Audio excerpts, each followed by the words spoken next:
Hello everyone, प्रणालीज cuisine हमारे YouTube channel पे आप सभी का स्वागत है। आज हम बनाएंगे प्याज के पकोड़े यानी कि कांदा भजिया। बारिश के मौसम में गर्मा गर्म प्याज के पकोड़े मिल जाए तो मज़ा ही आ जाता है। तो चलिए शुरुआत करते हैं। मैंने यहाँ पे 4 बड़े प्याज लिए हैं और उनका छिलका निकाल के उन्हें लंबे पतले से कट कर लिए हैं। अभी हम इसको नमक ग्लास में लगाएंगे क्योंकि इनका मॉइस्चर रिलीज हो जाता है। तो हम उसमें बाकी का इंग्रेडिएंट्स ऐड कर लेते हैं। उसमें हम ऐड करेंगे आधा चम्मच हल्दी पाउडर, 1 चम्मच मिर्ची पाउडर, आधा चम्मच धनिया पाउडर और यहाँ पे मैंने 2 हरी मिर्च ऐसे बारीक कट कर लिए हैं वो ऐड करेंगे। 1 चम्मच अदरक लहसुन की पेस्ट ऐड कर लेते हैं और इन्हें अच्छे से मिला लेते हैं, अच्छे से मिक्स कर लेते हैं ताकि ये मसाले जो है वो पूरे प्याज को अच्छे से लग जाए।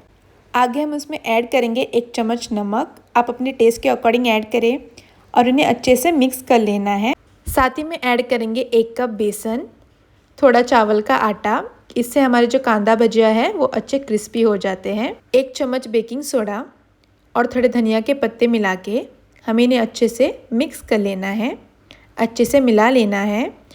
और यहाँ पे हमें पानी का यूज़ नहीं करना है क्योंकि प्याज जो है वो अपना पानी छोड़ लेते हैं, तो उन्हीं के साथ हमें इसको मिला लेना है। और अगर आपको फिर भी पानी कम पड़ जाए तो थोड़ा थोड़ा करके आप ऐड कर सकते हो। ध्यान रखिए बैटर ज़्यादा पतला नहीं होना चाहिए, इनकी कंसिस्टेंसी जो है वो थोड़ी थिक ही रहनी चाहिए। तो हम इसको मिला के थोड़ी देर साइड में रख लेते हैं। उसी के साथ मैंने यहाँ पे कढ़ाई में थोड़ा तेल गरम करने रखा था।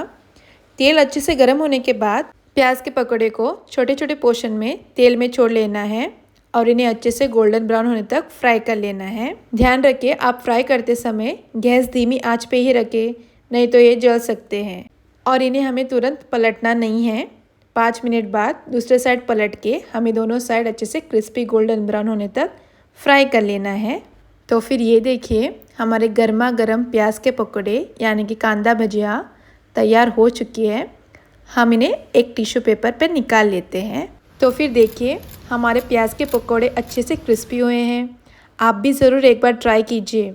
अगर हमारी रेसिपी पसंद आई हो तो लाइक, शेयर और सब्सक्राइब करना ना भूलिए। जल्द ही मिलेंगे एक और नई रेसिपी के साथ, तब तक के लिए बने रहें। धन्यवाद।